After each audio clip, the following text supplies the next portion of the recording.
Who's the better quarterback, Sean Clifford or Cam Rising? And who has the advantage in the game's biggest matchups? We're talking about it on today's Locked On Utes. You are Locked On Utes, your daily podcast on the Utah Utes. Part of the Locked On Podcast Network. Your team every day.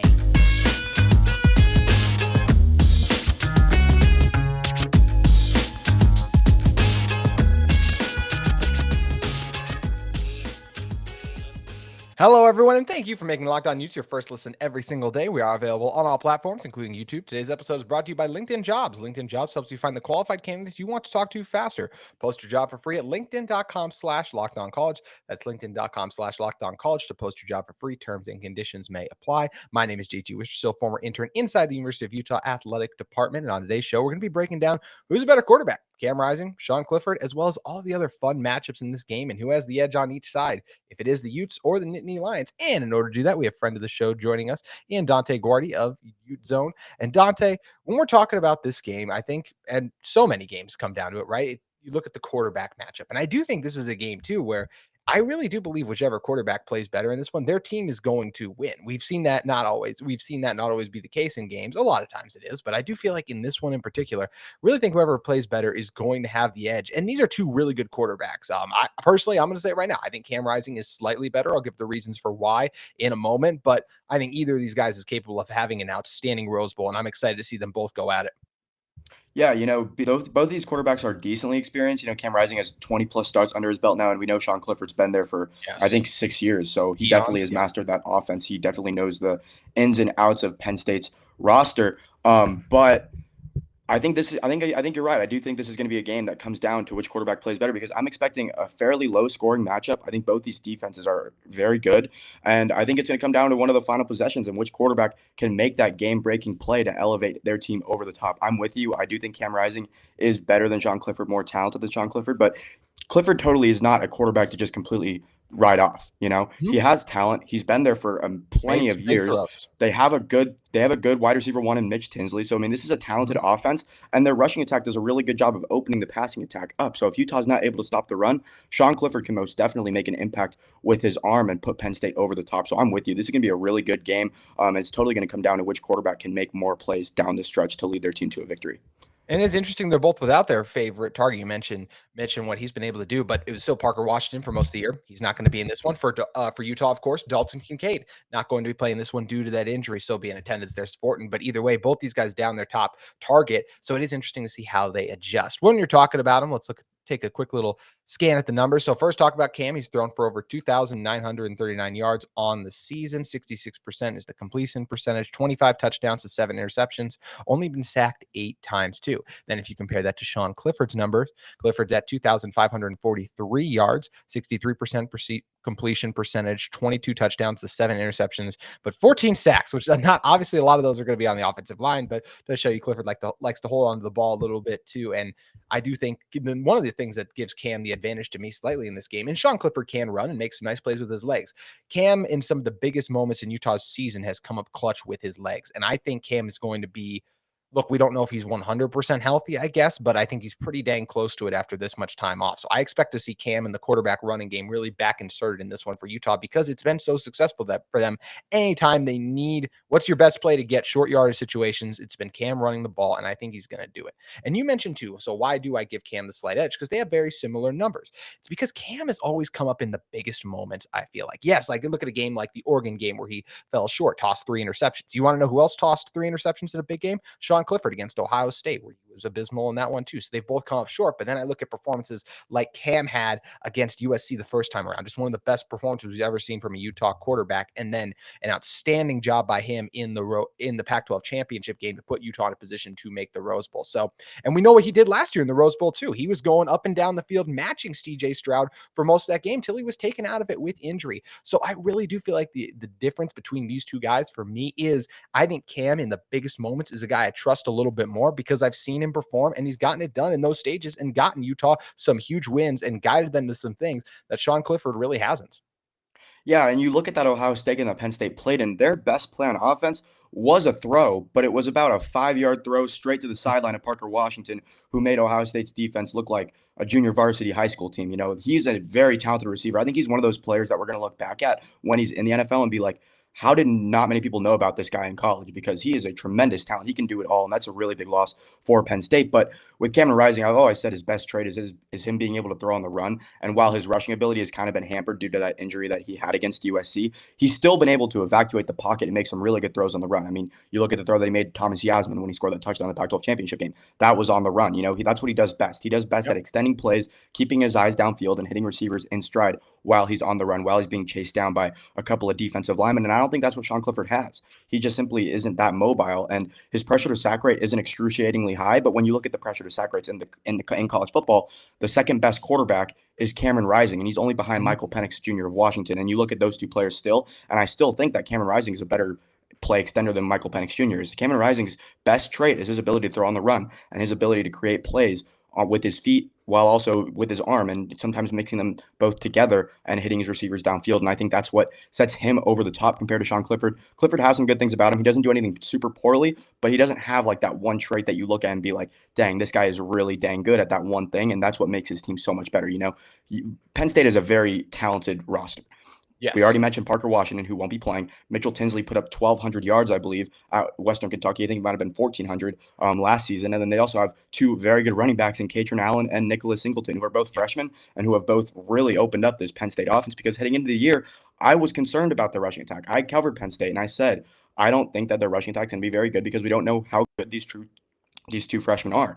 Turns out they're both really dang good, and that's what's really kept Penn State over the water in terms of their offense. But Sean Clifford definitely does do some good things, but I significantly think that Cameron Rising's better.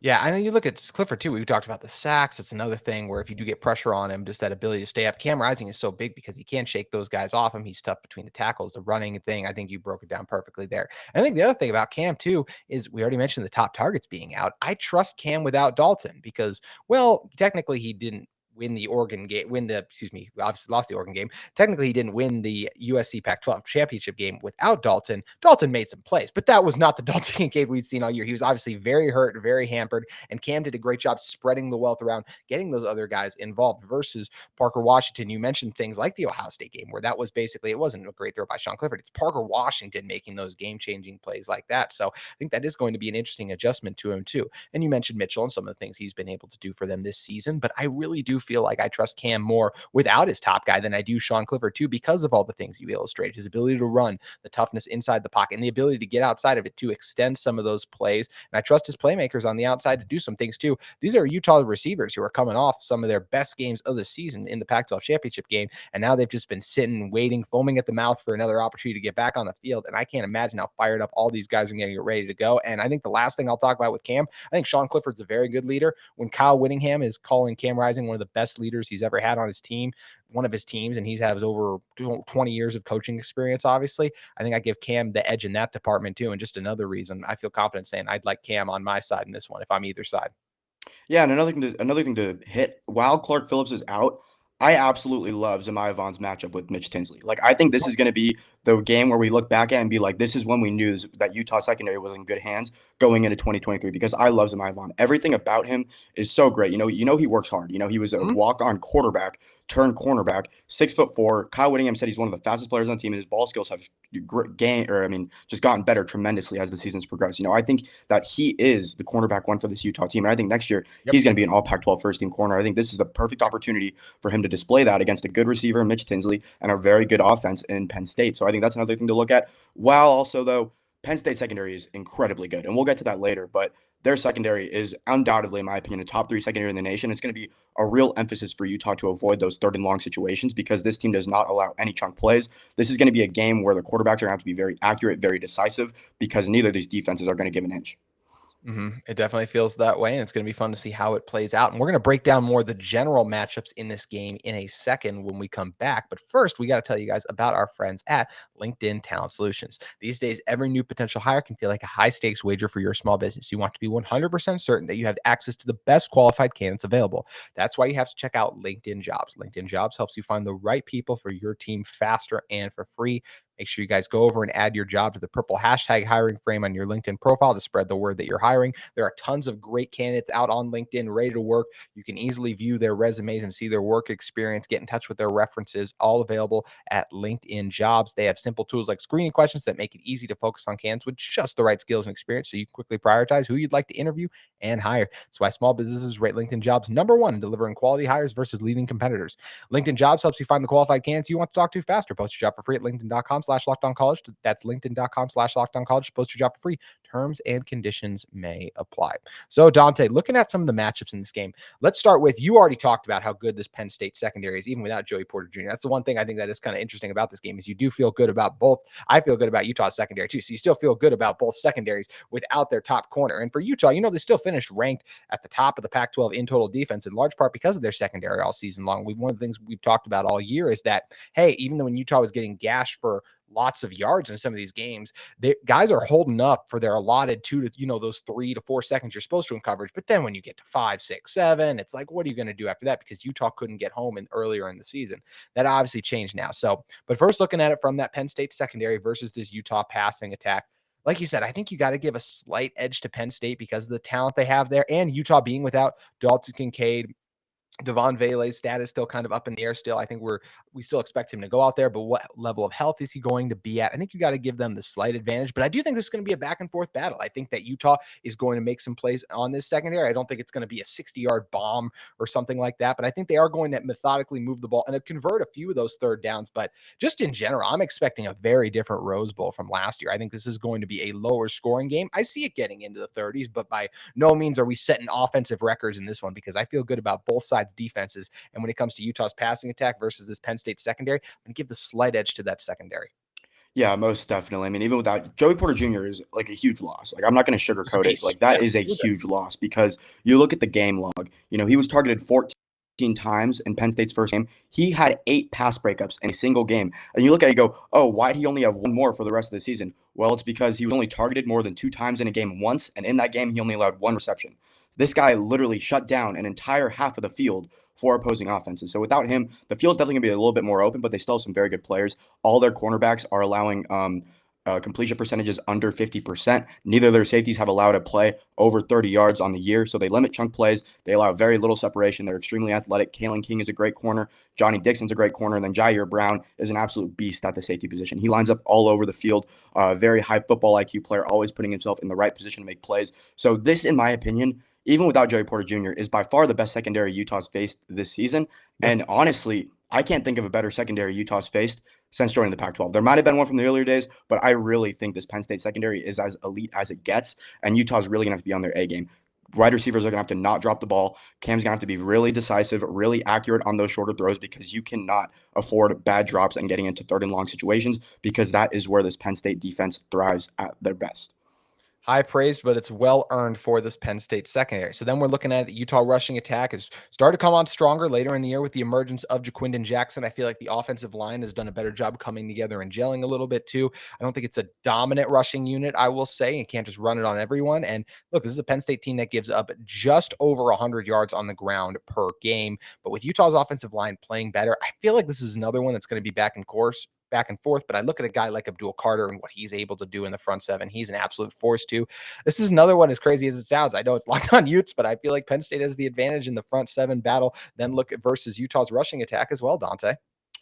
I'm going to have to disagree with you here. Okay. I really do think that this is the best we've seen Utah's rushing attack, and it's crazy because Jaquindon Jackson, the former third-string quarterback, is leading the rushing attack, and this is the most confident that we have been about it. I think that goes to show you how good the offensive line has been. I know they've had some minor mishaps here and there, but, I mean, they've really gelled at the right time, and they've held their own, having to block for a plethora of running backs, not knowing who's going to be the lead back each and every week. Now we know who it is. Now we know Jaquindon Jackson is at the forefront of this Utah rushing attack, and you still have Mekhi Bernard, who can make a good play here and there, and you also have Jalen Glover if he's going to get any go, which is uncertain because we don't really know what his status is week to week with him being a freshman, but he's had some great moments this year. And then you look at Penn State and their defensive line, their defensive tackles especially. It's PJ Mustipher and Hakeem Beamon. Hakeem Beamon is like 260 pounds. He's a ridiculous athlete. That's why he plays defensive tackle, because he's so quick and fast, and he's able to beat opposing guards and tackles.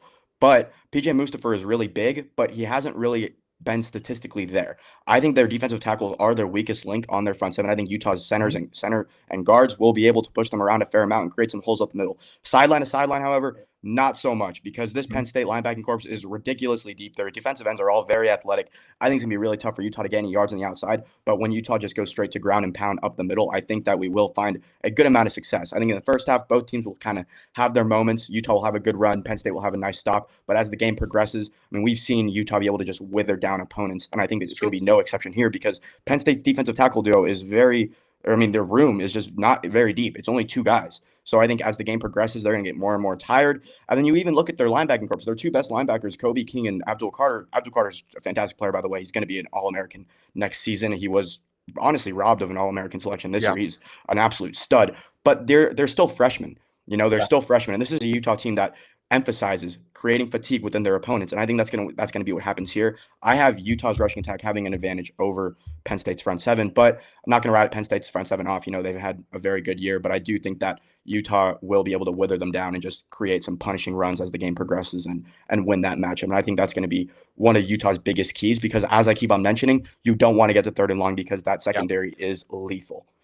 And yeah, it's a great breakdown. It's going to be a lot of fun to see how it works out too, especially because I think a lot of times this Utah offensive line, when they get the push, they're able to get that initial push, but it's been that second level. Can they come off and take those linebackers? Because look, this is a zone blocking team. They're going to go up the middle a lot. Those are how the runs are going to work. So are they able to break those runs off into larger chunks, or are they just going to be able to limit those to 3-yard runs because, hey, they got that initial push, but they couldn't come off to get the linebackers? It's going to be very fun to see how that shakes out. So that's how it shakes out for the offense of the Utes and the defense of the Nittany Lions. So let's flip it over now. Let's look at Penn State's passing attack led by Sean Clifford going against a Utah defense that doesn't have Clark Phillips. And look, this is obviously hurts when you don't have Clark Phillips, a consensus All-American, absolute beast out there too. We've already been singing the praises of Samaya Vaughn, though. We know they're down Parker Washington. I love what Cole Bishop's done all season. I love what RJ Hubert's done all season. I think JT Bron's made a lot of nice plays. And Sione Vaki in the Pac-12 championship game, man, was he electric, and has just come on late overall in the season. So I feel safe saying here too, I feel like the Utes have the advantage when you're talking about their secondary versus the Nittany Lions passing attack. Yeah, and you look at Utah's defense and you go, okay, where to go right? Because all of a sudden, midway through the year, things just started clicking, and it's the addition, the emergence of Sione Vaki, like you mentioned, and Samote Pepa, who has really just come on in his own and just been in his own element. Nobody's been able to stop him. He's a more than plus pass rusher. His run defense is fantastic due to his overall just size and length. And I mean, you look at his athleticism, it's like maybe he's not the most athletic, but his long strides, he's just very fluid in what he does, and his motions are just really a pleasure to watch. He's really surgical in his approach, and he has just been an absolute stud for this Utah defense. I think Utah's secondary has an advantage over Penn State's weapons in terms of the passing attack, because without Parker Washington, it's going to be more of an emphasis on Mitch Tinsley, who I think is very good, but I think Samaya Vaughn is in for a tremendous performance. And then you look at Brendan Strange, the tight end, who is kind of a lot like Dalton Kincaid. I mean, obviously the stats and the numbers are nowhere near, but you just break down the player on his own, and he's very slippery after the catch, very similar to Kincaid. A lot of their moves in the open field are very similar, so he's definitely not a guy to overlook. Very athletic, very solid tight end, and has made a lot of big plays for Penn State down the stretch. So they do have some good players. They could have their moments, but when you look at the Utah secondary, the only times they've really looked weak is when the pass rush has to go 7-8 seconds, and it's just busted coverages eventually against quarterbacks such as Caleb Williams, who extend the play better than anyone else in the nation. There's a reason why he won the Heisman Trophy. Sean Clifford doesn't have that. Simply put, he just doesn't have that, and Penn State doesn't have the weapons that USC does. Utah secondary is going to be able to hold their own and some. I don't think there's going to be many chunk plays for either team, especially not for Penn State. So I think Utah secondary definitely has an advantage over Penn State's passing attack, but in the terms of the rushing attack, as good as Utah's linebackers have been down the stretch, I think they're still very inexperienced. We've seen Moki Abate struggle at times. He's been a lot more explosive as a pass rusher off the edge than he has been as like a middle linebacker. Karene Reed's very good as well, but I think these two Penn State running backs are just so good. Nicholas Singleton and Katrin Allen are both extremely, extremely solid. I mean, they've combined for like 1,700 yards on the year. They both split carries. They've made their offensive line look a lot better than they actually are, in my opinion. And I think when Penn State gets to that second level, they'll be able to break off some big runs, because I really do think that these running backs are a little bit better than Utah's linebackers are. So when they hit the second level, they'll be able to go. But I do think that Utah's defensive line will be able to hold their own against this Penn State offensive line. They'll be able to create some stops. But I do give Penn State a slight advantage in the rushing department, but no advantage whatsoever in the passing attack. I think this would be a really even matchup, honestly. Like, we see Utah the whole game. It's been the entire game. That's what the bet is. Exactly. Like, everyone's like, they got a slight advantage, but like, hey, they'll still make some plays. That's been exactly. It's gonna be awesome. And you look at it too. It's funny because Penn State's missing their best wide receiver. Utah's missing their best pass catcher, and both teams are missing their best corner as well. So it's like a super even matchup. I think it's pretty cool. And what I was gonna say was Utah put up 45 points in the Rose Bowl last year. My score prediction, I don't think these two teams are combining for 45 points. I think it's going to be a really low-scoring game, come down to the final minutes, probably a field goal or something. Just who can make that big play within the last 5 minutes to put their team over the top, get them into field goal range, whatever it is, just simply win the game. Who is going to be the gamer? Who's going to be the guy to make that memorable Rose Bowl play that's going to be shown in highlight reels for years to come? And I think it's going to be Utah. Personally, I'm not going to sit here and talk all this just to not pick Utah, but I think Utah wins this game like 20-17, something really low scoring like that down the stretch. It makes a big play late and somehow just finds a gritty way to win a game. Yeah, it's going to be a lot of fun to see how it plays out. And you mentioned the front seven of Utah's defense versus the Penn State rushing attack, another great matchup too. I think the reason I'm going to give a slight advantage to Utah in this one is something you alluded to, and that is the emergence of Samote Pepa. I think between him, Junior Tafuna, and Liki Vaimahi, I think they are playing really good football, especially in terms of run defense right now. And I think they're going to do a good job plugging those holes. I think with Diabate coming on stronger, Lander Barton has gotten better each game, it seems like, and Karene Reed, I think they'll make a few plays in this one. But man, when I say that it's close this one too, I feel like I'm giving Utah the 51%, and I'm getting Penn State's at a 49 because, as you mentioned, those running backs are so talented. So they're going to break off runs. And I probably would give Penn State a true advantage in this one if it wasn't for the injury of their outstanding left tackle, Olu Fashanu. I apologize if I mispronounced his name, but he was a guy who felt like he was on his way to being a top 15 pick in the NFL draft. He announces he wants to come back to school for another season. He's a huge loss for this Penn State team. It's still a good offensive line, and that's why, going back to the passing attack thing, I think they will still hold up in protection. But look, Morgan Scalley put on a clinic in terms of designing and drawing up blitzes in the Pac-12 championship game. I think he's going to do a similar thing because just when Utah only rushes 4, they struggle to get home at time during the seasons. Now, the emergence of guys like Pepa really helped that out.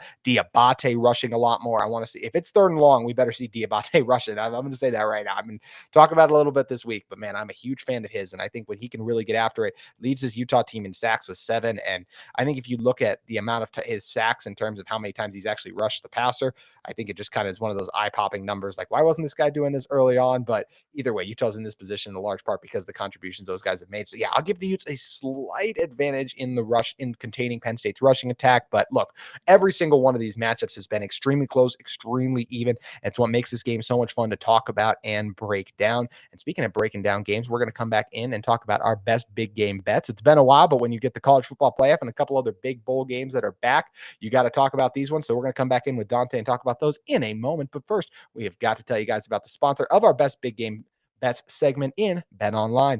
BetOnline.net is your number one source for sports betting info, stats, news, and analysis all season long.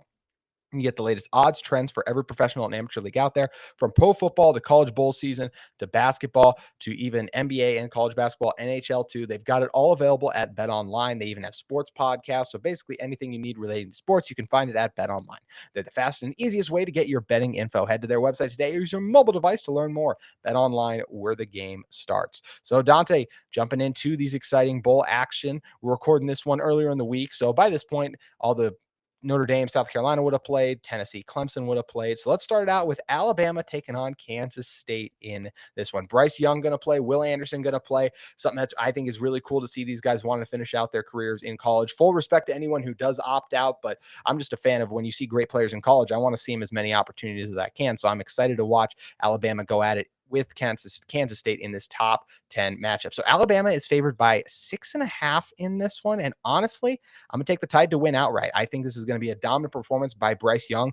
I think he is going to cement his status as the top pick in the NFL draft. I think the Houston Texans will be turning his name card in eventually because of a performance he's going to have against his Kansas State defense, Dante. Yeah, so this is definitely an interesting one. Going into this one, like when the game first got announced, I was like, oh, maybe Kansas State is just more excited to be here. That was definitely not true. I mean, we see Will Anderson and Bryce Young both opting into play, so Bama's going to bring it. They're going to bring it. Kansas State's going to bring it. It's going to be a great game, but I think Alabama wins this game mainly because I think their defense is just going to put the clamps on Kansas State. Kansas State ran through Big 12 play because of how fast they are. Adrian Martinez is a fantastic rushing quarterback, even though he was injured down the stretch. But I mean, you look at Deuce Vaughn, probably one of the fastest players in college football. Malik Knowles, their best wide receiver, electric player as well. I mean, they are speed. That is their whole team. But the thing about Alabama is they have the athletes to match that. And the only positions where they're really not that fast is the safety position, which is where we saw them get absolutely thrashed against Tennessee. The thing is, Kansas State's not going to stretch the field like that vertically. They're going to get a lot of short, quick passes, get their guys in open space, and run the football.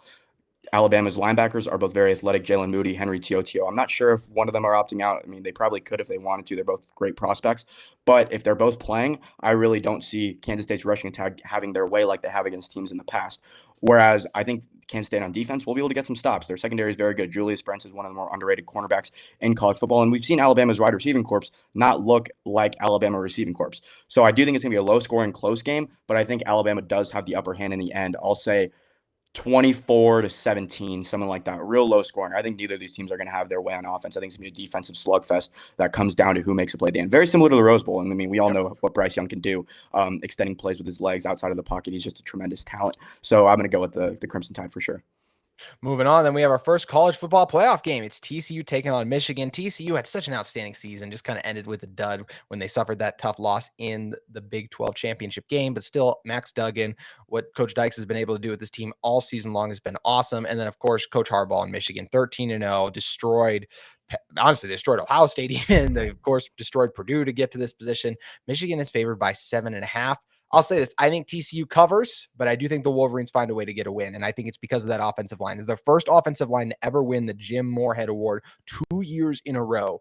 And I think they're just going to be able to impose their will in this one. And that'll be the difference as they end up getting a monumental win. JJ McCarthy will be good in this one, but I think the biggest difference is going to be, look at last year, Georgia beat them because Georgia just pushed them around and out physicaled them. I think it's going to be the complete opposite this year, where you're going to see Michigan just completely out physicaling TCU. Yeah, I'm all over Michigan here. I think you look at the trends for TCU, the whole hype thing is over. All the momentum is over. They've had a month off. They're coming off a loss. A lot of the reason why I think they won a lot of the games they did was because they were just so hot, riding that momentum. Well, now that's gone. That's killed with the month-long break. Michigan, very similar, but I think Michigan's just such a substantially better team. You look at the matchup with TCU's best receiver, which is Quentin Johnston, probably a first-round draft pick. He moves very well. He's like 6'5", just a tremendous athlete, really good at adjusting to the ball. He's made Max Duggan look extremely good this season, and rightfully so. And a lot of what he does opens up chances for the other guys because teams are just going to solely game plan around him, and rightfully so because he's very good. But then you look at the way Michigan's corners match up. DJ Turner's one of the most physical corners in college football, probably a top 10 corner in the nation. He's been locked down pretty much all year, and I think he has the slam advantage over Quentin Johnston. Then you look at Mike Sanders, still the converted wide receiver turned slot corner. I think he's going to be really good at limiting those big plays from those TCU slot receivers that have been so explosive this year. And then you look at the offensive line in Michigan, and there's just nothing to dislike. TCU's front seven simply just cannot hang. They play a lot of three-man fronts.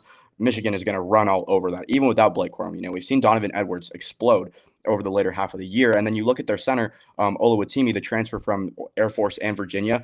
I mean, there were a lot of talk about him possibly being in the Heisman conversation, and rightfully so, because he was by far the best offensive lineman in college football. I think he's going to have a big game. I think Donovan Edwards has a big game, and JJ McCarthy is going to do enough as a passer against a pretty average TCU secondary, despite them having the Jim Thorpe winner, Travius Hodges-Tomlinson. But I do think Michigan wins this game pretty easily. I'm going to say Michigan 38, TCU 21. I like it. We see that one a similar way. And now we get to Ohio State taking on Georgia. The Buckeyes, of course, finding themselves in this position because of what Utah did, beating USC in the Pac-12 championship game. And for Ohio State, it's an opportunity for them to get a win against, look, Georgia is starting to build what feels like it's going to be the next dynasty of college football. The program Kirby Smart has established there. They were 13-0 on the season. You know, against some inferior opponents, it was kind of like, why do they look that way? But then whenever they play someone like even remotely who's supposed to be in their class, they absolutely obliterate them. So with all that in mind, it should tell you that Georgia's actually going to steamroll Ohio State. But I'll say this, maybe it's because I got the Rose Bowl in the background back there. And I just think back to last year and watching that game and that performance that CJ Stroud had. I mean, that is a special player just balling out in a special moment. And maybe it's that. And look, I know quarterback's the most important position on the field. It's not everything. Georgia's better pretty much everywhere else, probably outside of obviously receiver with Ohio State. And we saw what CJ Stroud did with an elite receiver last year. in the Rose Bowl with what he and Jackson Smith and Jigba did. And then Marvin Harrison Jr. has just been a revelation this season on the outside, been absolutely dominant. I think this is going to be a lot closer than people think. I actually think Ohio State will definitely cover the 6.5 point spread in this one. And look, maybe it's because I used to live in Ohio and I had great memories of watching the first time Ohio State won the national championship. But I'm going to say it. I think CJ Stroud carries the Buckeyes to a dub. He cements his status as the second overall pick in the NFL draft. And I think Ohio State finds a way to get a shocking upset. They did this the last time they squeezed into the playoff. They got the huge upset against Alabama. And I think they find a way to do it again. I think Ryan Day hears all the noise about how people want him fired just because he's lost to Michigan 2 years in a row, even though he's made a national championship. So I just think that stuff's always absolutely ridiculous. I think that the combination of Day, Stroud, and Marvin Harrison Jr. carry Ohio State to an improbable last-second win, and they get it done.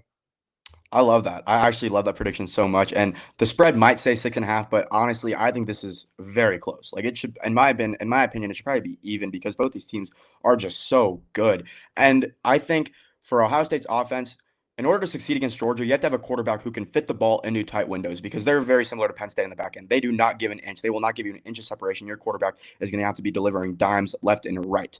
And then also, the balls cannot be tipped because if a ball is tipped against this Georgia secondary, it's going to be intercepted and probably taken to the house because they are so athletically gifted. They literally do not give a single inch, and they are just so explosive. But so is Ohio State. So Ohio State's receiving corps is obviously very good. They got Marvin Harrison Jr. there. We saw what CJ Stroud did against Utah last year, and a lot of those throws, he was fitting in a tight window. So I think if there's a quarterback that can make this Georgia's defense look somewhat lackluster, it's CJ Stroud, it's Marvin Harrison, it's this Ohio State offense. So I think that they'll be able to find their way more than other teams have in the past.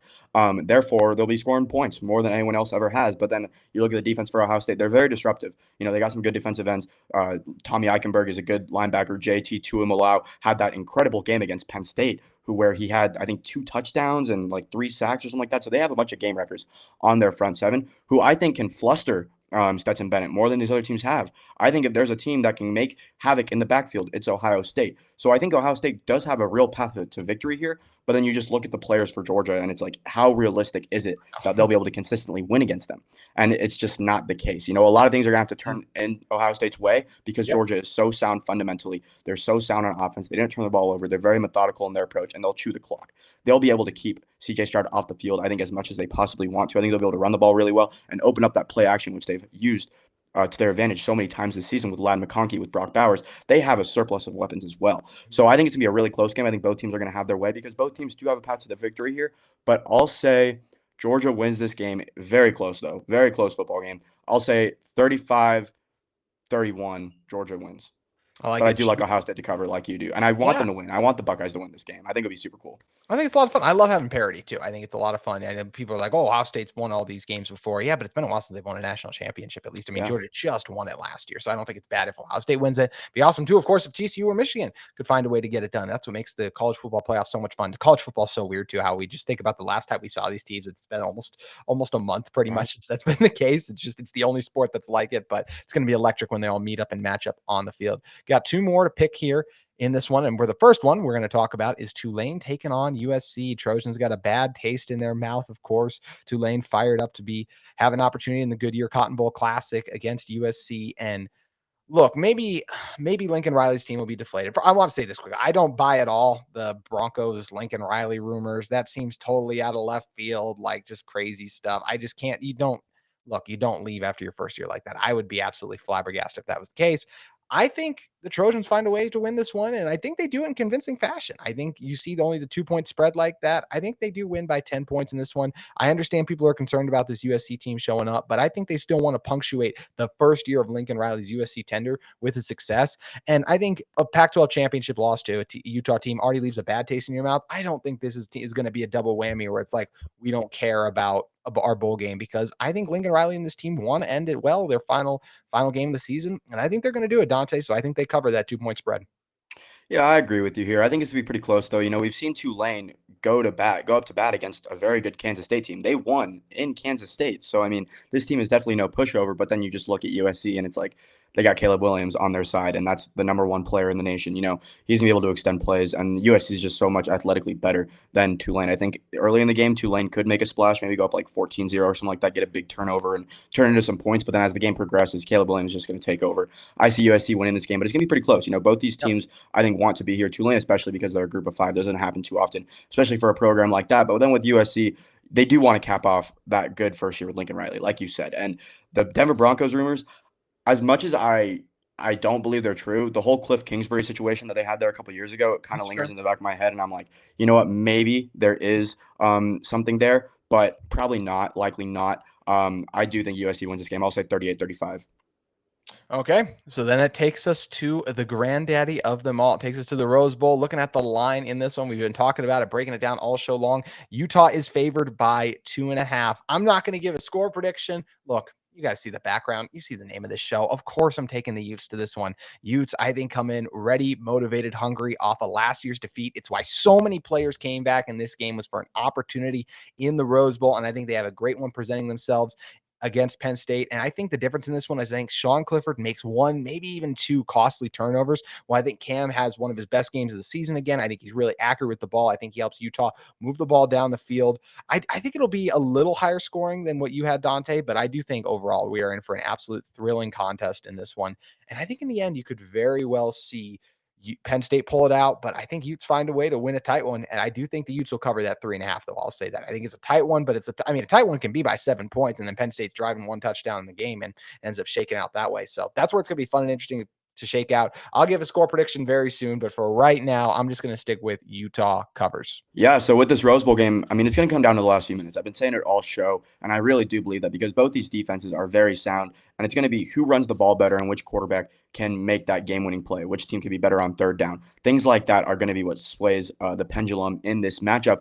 I think that Utah's going to be able to run the ball better as the game progresses. I think Penn State is likely to have more explosive runs, but in terms of the whole body of work, I think Utah's running backs, especially Jaquan Jackson, is going to have a bunch of punishing runs down the stretch to chew the clock off, give Utah a late touchdown drive, things of that sort. So I think Utah's the advantage running the football. I think on third down, I think you have a more accurate quarterback in Cameron Rising who's going to be able to convert those 3rd and 4, 3rd and 5 situations a lot better than Sean Clifford will. I think Utah's the advantage there. And then like I said, it's going to be down to the final few minutes because both these defenses are going to be very good. The second and third quarters, I think, are going to be pretty low scoring. It's going to come down to the end, which team can make that game-winning drive. And I do think that Utah has a slim advantage in the running attack and on third down. And I think that's going to be what takes the Utes over the top. Give me Utah to win 20-17. It's going to be a really good game, a really close game, a really sound defensive battle. And can't wait. It's the Rose Bowl. Can't get much better than this. Going to be electric and a lot of fun to see how it all plays out. He's Dante Guardi at Dante Guardi on Twitter. Make sure you guys head over, give him a follow from Ute Zone. Also, thank you guys for making Locked On Utes your first listen every single day. We are available on all platforms. And you know what else is available on all platforms? Locked On Sports Today. The biggest stories in sports, the take of the day, the biggest game recaps, all available on Locked On Sports Today. So make sure you guys subscribe and head over there. You can get it on YouTube, audio, or wherever you get your podcast. Thanks again for Dante for joining the show. We hope you all are having a safe travels down to the Rose Bowl, and we'll have another episode tomorrow breaking it all down on Locked On Utes.